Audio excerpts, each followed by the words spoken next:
சாதியவாதிகளுக்கும் சனாதனவாதிகளுக்கும் எதிராக சமரசமின்றி தொடர்ந்து களமாடி வரும் உரிமை களம் யூடியூப் சேனலுடைய வளர்ச்சியில் தாங்களும் பங்கெடுக்க விரும்பினால் தங்களால் இயன்ற உதவிகளை செய்க. நண்பர்கள் அனைவருக்கும் இளம்பெரும் விழுதியின் இனிய வணக்கம்.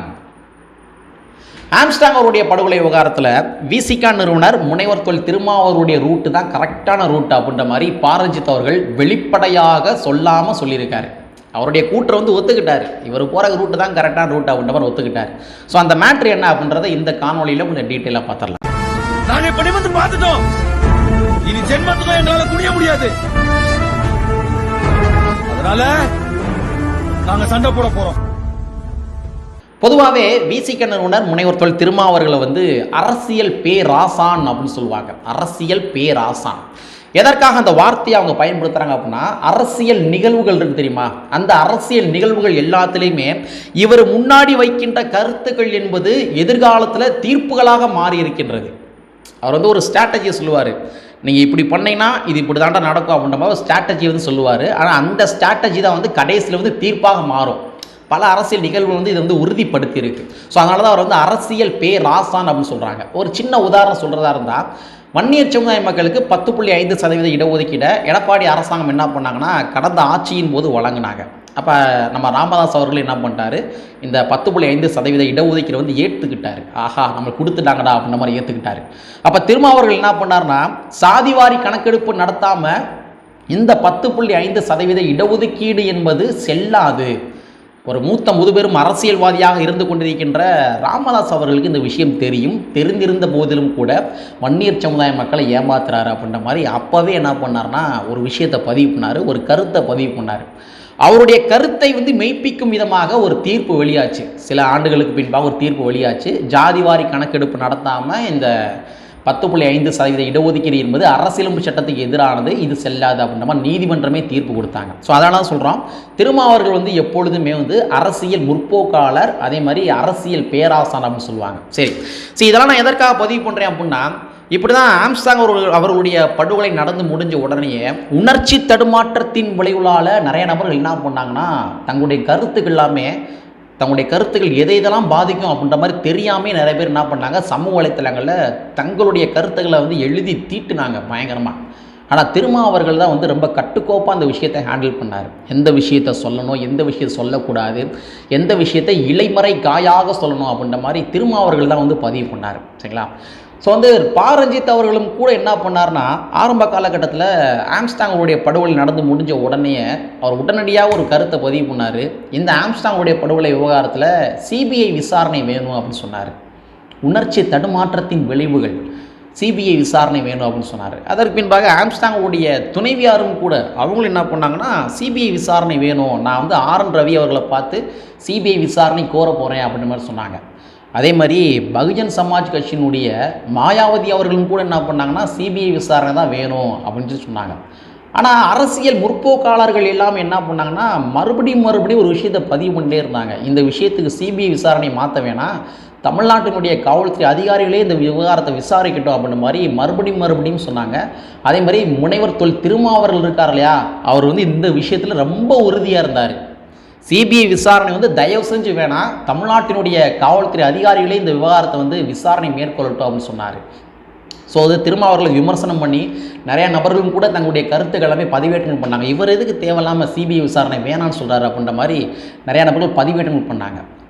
ஆனால் இன்றைக்கி பாரஞ்சித் அவர்கள் என்ன பண்ணியிருக்காரு, தன்னுடைய கருத்தை பதிவு பண்ணியிருக்காரு. அதுவும் என்ன சொல்லியிருக்காரு, சிபிஐ விசாரணை வேண்டாம், தமிழ்நாட்டினுடைய காவல்துறை அதிகாரிகளே இந்த விஷயத்தை விசாரணை மேற்கொள்ளட்டா அப்படின்ற மாதிரி பாரஞ்சித் அவர்கள் காலதாமதம் செய்து இந்த கருத்தை பதிவேற்றல் பண்ணார். இதைத்தானே திருமாவர்கள் சொன்னார். அப்பவே சிபிஐ விசாரணை குறித்த பல்வேறு கருத்துக்கள் சமூகத்தில் இன்னைக்கு நடந்துட்டு இருக்கு. அண்ட் இப்ப நாங்க அந்த கருத்தை விட இப்போ ஆம்ஸ்டாங்கனுடைய ஒய்ஃபும் சரி மற்ற தோழர்கள் எல்லாருமே சேர்ந்து யோசிச்சதுல சிபிஐ விசாரணை கோரலாம் என்ற கோரிக்கை எங்களுக்குமே இருந்தது. ஆனாலும் கூட இப்ப தமிழக அரசு சார்பாக காவல்துறை இப்ப விசாரிக்கிற விசாரணையோட போக்க உடனடியே நாங்க அதை எந்த விதத்திலும் பாதிச்சிடக்கூடாது அப்படின்றதுக்காக சில பொறுமை வந்து இன்னும் வந்து நாங்க வெயிட் பண்ண முடிச்சிடுறேன். அந்த அந்த பொறுமை, அந்த என்ன சொல்றது, அந்த விசாரணை எந்த அளவுல போகுது, இந்த விசாரணை சரியான திசையில போகுதா இல்லையான்றதுக்காக வெயிட் பண்ணிருக்கோம். அந்த காவல்துறையும் வந்து ரொம்ப தீவிரமா வந்து அவங்களுடைய விசாரணையை முடிக்கிட்டு இருக்காங்க. அந்த இதோட உண்மை நிலை தெரிய வரப்போ இந்த உண்மை நிலையில் எங்களுக்கு வந்து சந்தேகம் இருந்தால் அடுத்த கட்ட வேலைக்கு வந்து அடுத்த கட்ட விசாரணை கோரிக்கையை நோக்கி நாங்க இது வந்து உணர்ச்சி தடுமாற்றங்கள். பாரஞ்சித்துக்கு வந்து உணர்ச்சி தடுமாற்றங்கள். எதற்காக சொல்கிறேன்னா, அவர் வந்து குறை சொல்லலை, ஏன்னா அவர் வந்து பக்கத்துலேருந்து பார்த்த ஒரு நபர் இல்லையா ஆம்ஸ்ட்ராங் அவர்கள். அதனால் அதனுடைய வருத்தத்தின் விளைவுளால், உணர்ச்சி தடுமாற்றத்தின் விளைவுளால் இந்த மாதிரி கருத்தை பதிவு பண்ணார்.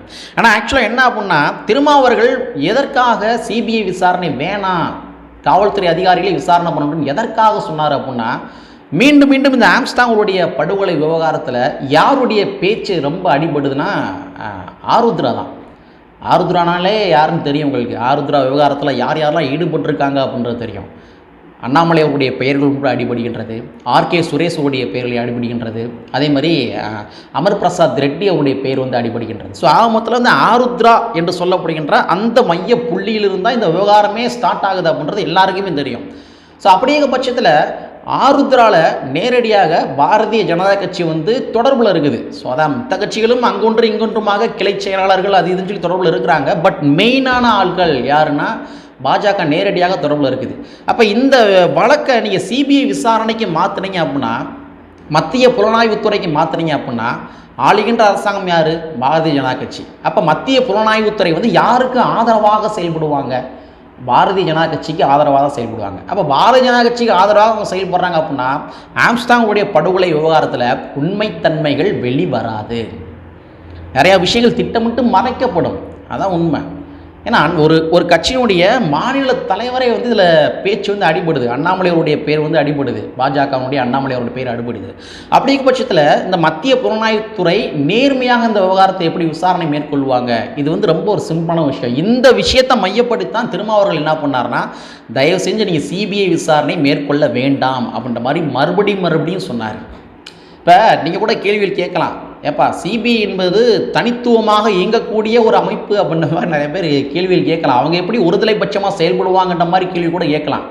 அமலாக்கத்துறையும் கூட தான் வந்து மத்திய அரசாங்கத்தினுடைய கட்டுப்பாட்டில் இல்லாமல் தன்னிச்சையாக செயல்படக்கூடிய ஒரு துறை. ஆனால் அமலாக்கத்துறை அப்படியே வந்து செயல்படுறாங்க.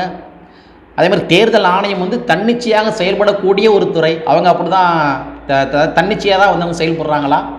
பிஜேபிக்கு ஆதரவாக பல இடங்களில் செயல்படுறாங்களே. ஏன் இன்னும் சொல்ல போகிறதா இருந்தால் நீதித்துறையே பல இடங்களில் வந்து தடுமாறி கொண்டிருக்கின்றது, பாஜகவுக்கு ஆதரவாக தடுமாறி கொண்டிருக்கின்றது. இந்த காட்சிகளையும் கூட நம்ம பார்த்துட்டு தான் இருக்கோம். ஸோ இந்த மாதிரி ஒரு கண்ணோட்டத்தின் அடிப்படையில் தான் திருமாவர்கள் என்ன பண்ணார்னா, தயவு செஞ்சு நீங்கள் வந்து சிபிஐ விசாரணை வந்து வேணாம், குறைந்தபட்ச நீதினு ஒன்று இருக்குங்க, நல்லா தெரிஞ்சுங்க. இப்பொழுதுமே இந்த காணொலியை பார்க்குற எல்லாருமே தெரிஞ்சுங்க. உணர்ச்சி தடுமாற்றத்தின் விளைவுகளாக நீங்கள் திமுக அரசாங்கத்தை நிறையா கடுமையாக விமர்சனம் பண்ணி எழுதலாம், அண்ணா திராவிட முன்னேற்ற கழகத்தை நீங்கள் எழுதலாம், அதே மாதிரி பாஜகவையும் நீங்கள் விமர்சனம் பண்ணி எழுதலாம், அது உங்களோட ரைட்ஸ். இந்த உணர்ச்சி தடுமாற்றத்தின் விளைவுலான்னு நீங்கள் எழுதுறீங்க. ஆனால் எந்த கட்சிகளாக இருந்தாலும் சரி, எந்த ஒரு சாதாரண சாமானிய மனிதர்களாக இருந்தாலும் சரி, குறைந்தபட்ச நீதியை தேடி ஓடுறோம்.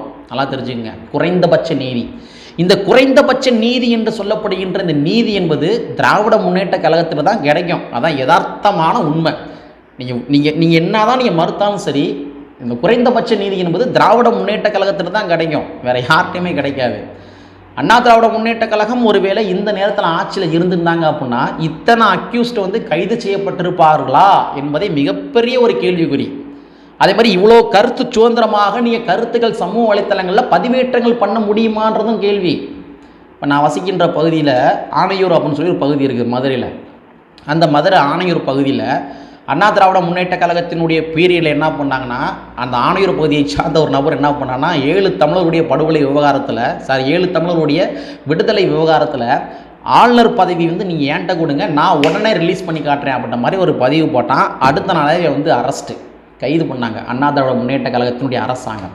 அன்றைக்கி அண்ணா திராவிட முன்னேற்ற கழக அரசாங்கமே வந்து அவங்களுடைய கையில் இல்லை, எடப்பாடி கையில் இல்லை. அதனுடைய உச்சி குடிமை யார் கையில் இருந்துச்சுன்னா அவங்க எல்லாரும் தெரியும், பாஜகவுடைய கையில் இருந்துச்சு. ஸோ என்ன சொன்னால், இந்த அளவுக்கு நம்ம கருத்து சுதந்திரமாக இந்த சமூக வலைத்தளங்கள் எழுதுகிறோம். ஆனால் அண்ணா திராவிட முன்னேற்ற கழகத்தினுடைய ஆட்சியில் இதை கூட நம்ம எழுதியிருக்க முடியுமா என்பது கேள்விக்குறி. ஸோ குறைந்தபட்ச சமூக நீதி, அந்த வார்த்தையை நான் மறுபடியும் அழுத்தமாக சொல்கிறேன். குறைந்தபட்ச சமூக நீதி, முழுமையான சமூக நீதினு சொல்லலை. ஏன்னா முழுமையான சமூக நீதியை வந்து எந்த கட்சியுமே வந்து வழங்காது, இதான் யதார்த்தமான உண்மை. ஆனால் குறைந்தபட்ச சமூக நீதியை வந்து திராவிட முன்னேற்ற கழக அரசாங்கம் வழங்கும். ஸோ திராவிட முன்னேற்ற கழகத்தினுடைய கட்டுப்பாட்டில் இருக்கிற காவல்துறை வந்து ஓரளவுக்கு நேர்மையாக விசாரிப்பாங்க அப்படின்றனால தான், ஓரளவுக்கு மறுபடியும் சொல்கிறேன், ஓரளவுக்கு. அதனால தான் வந்து அதனை நோக்கி திருமாவர்கள் வந்து காய் நகர்த்துறாரு.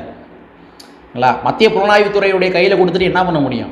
யாரை பார்க்க முடியும்? யார்கிட்ட போய் விசாரணை அதிகாரியை யாரை போய் பார்ப்பீங்க? நீங்கள் ஒரு பியூரோக்ரஸி இருக்குது, சிபிஐ அலுவலகம் இருக்குது, அங்கே போய் நீங்கள் ஆம்ஸ்டாங்குடைய படுகொலை விவகாரத்தில் என்னங்க விசாரணை மேற்கொண்டிருக்கீங்க அப்படின்ட்டு யாரை கேள்விகள் நோக்கி முன்வைப்பீங்க நீங்கள்? ஆனால் தமிழ்நாட்டினுடைய காவல்துறையிட்ட வந்து நீங்கள் வந்து கேள்வி தூக்கி முன்னாடி வைக்கலாம். ஏன்னா நமக்கு வந்து அருகாமையில் இருக்கிறாங்க, அவங்க வந்து பக்கத்தில் இருக்கிறாங்க. ஆனால் வந்து சிபிஐட்ட போய் நீங்கள் யார்கிட்ட போய் கேட்பீங்க? யார் விசாரணை அதிகாரி, எந்தெந்த அங்கங்கள் இருக்காங்க, என்ன ஸ்ட்ரக்சரைஸ்டு இருக்குது, நம்ம ஈஸியாக போய் எளிதாக வந்து அக்சஸ் பண்ணிட முடியுமா? சமூக வலைத்தளங்களை உட்காந்து கேள்வி எழுப்ப முடியும். ஆனால் சிபிஐ வந்து நீங்கள் ஈஸியாக போய் அக்சஸ் பண்ண முடியுமா? ஆனால் தமிழ்நாட்டினுடைய காவல்துறை ஈஸியாக நீங்கள் அக்சஸ் பண்ணலாம். ஸோ இந்த மாதிரி வந்து ஒரு கட்டமைப்புகள், ஸ்ட்ரக்சரைஸ்டு இதெல்லாமே கண்ணோட்டத்தில் கருத்தில் கொண்டு தான் திருமாவர்கள் ஆரம்பத்துலேருந்து என்ன பண்ணுறாருனா சிபிஐ விசாரணை வேணாம் அப்படின்ற மாதிரி அந்த மைய புள்ளியிலிருந்து அவர் வந்து மாறவே இல்லை. ஆனால் உணர்ச்சி தடுமாற்றத்தின் விளைவால் இதை அரசியல் படுத்த வேண்டும் என்ற காரணத்துக்காக நிறைய நபர்கள் தாந்தோன்றித்தனமாக தங்களுடைய கருத்துக்கள்லாம் பதிவேற்றங்கள் பண்ணாங்க. பாரஞ்சித் அவர்களும் கூட பாவம், அவர்லாம் சும்மா சொல்லக்கூடாது, அவர் வந்து அழுதாரு, ஆம்ஸ்டாங்குடைய இறப்பில் அழுதாரு. உள்ளபடியே அவரும் கூட என்ன உணர்ச்சி தடுமாற்றங்கள் தான். ஏன்னா அரசியல் என்பது வேறு, கலை யதார்த்தங்கள் என்பது வேறு. நான் சொன்ன மாதிரி வந்து சிபிஐட்ட கொடுத்துட்டோம் அப்படின்னா யாரை போய் பார்க்க முடியும்? புரியுதா? ஸோ அதனால சொல்கிறேன், உணர்ச்சி தடுமாற்றங்கள் கூடாதுன்னு சொல்கிறேன். ஸோ அந்த விவகாரத்தில் விசிக நிறுவன முனைவர் தொல் திருமா அவர்கள் ஆரம்பத்திலேருந்தே வந்து இந்த பிரச்சனையை அழகாக கரெக்டாக கொண்டு போகிறாரு. இல்லைங்களா? அதாவது சரணடைஞ்சிருக்காங்க, ரைட்டு. சரணடைந்த நபர்களுக்கு ஸ்கெட்சு போட்டு கொடுத்தது யார்? அவர் கேள்வியை தூக்கி முன்னாடி வச்சார். ஸ்கெட்சு போட்டு கொடுத்தது யார்? அவங்கள நீங்கள் அரெஸ்ட் பண்ணுங்கள் அப்படின்ற மாதிரி சொன்னார். திராவிட முன்னேற்ற கழகத்துக்கு வந்து இது பின்னடைவாக இருக்கும், நீங்கள் கூலிப்படையை கண்ட்ரோல் பண்ணுங்கள் அப்படின்னு சொன்னார்.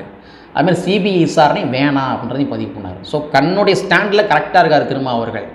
அவர் நினச்சிருந்தார் அப்படின்னா ஆம்ஸ்டாங்குடைய படுகொலை விவகாரத்தை மிகப்பெரிய அரசியலாக பூதாகாரமாக வந்து மாற்றிருக்கலாம், பெரும் கலவரங்களாக மாற்றிருக்கலாம். ஆனால் ஒருபோதும் கலவரத்தை விரும்பாத ஒரு தலைவர் தான் திருமா அவர்கள், அப்படி சொல்லலாம், தலைவர்னு சொல்லலாம். வர அந்தளவுக்கு வந்து ஒரு நிலை தடுமாறாத ஒரு தலைவர். அனிதாவுடைய படுகொலை விவகாரத்தில் இந்திய லெவலில் பேசப்பட்ட விவகாரம். ஆனால் அவர் நினச்சிருந்தார் அப்படின்னா உணர்ச்சிகளை தூண்டிவிட்டு கலவரங்களாக மேற்கொண்டிருக்கலாம். செய்யவே இல்லை அவர். ஸோ அதனால தான் சொல்கிறேன், உணர்ச்சி தடுமாறாத ஒரு தலைவர். ஸோ வந்து எப்படியோ திருமாவளுடைய அந்த ரூட்டு தான் கரெக்ட். ஆம்ஸ்டாங்களுக்கு நீதி கிடைக்க வேண்டும் என்றால் அவர் போகின்ற திசைவழி போக்குகள் தான் கரெக்டு. இன்றைக்கி வந்து நிறைய பேர் சொல்லுவாங்க, திமுகவுக்கு நீங்கள் ஆதரவு கொடுக்குறீங்க, முட்டு கொடுக்குறீங்க. திமுகவுக்கு ஆதரவு கொடுக்காம திமுக வெளியே வாங்க, வந்து யாருக்கு ஆதரவு கொடுக்க சொல்கிறீங்க? இந்திய நாட்டினுடைய கட்டமைப்பின்படி தேர்தலை சந்திச்சு தானே ஆகணும்.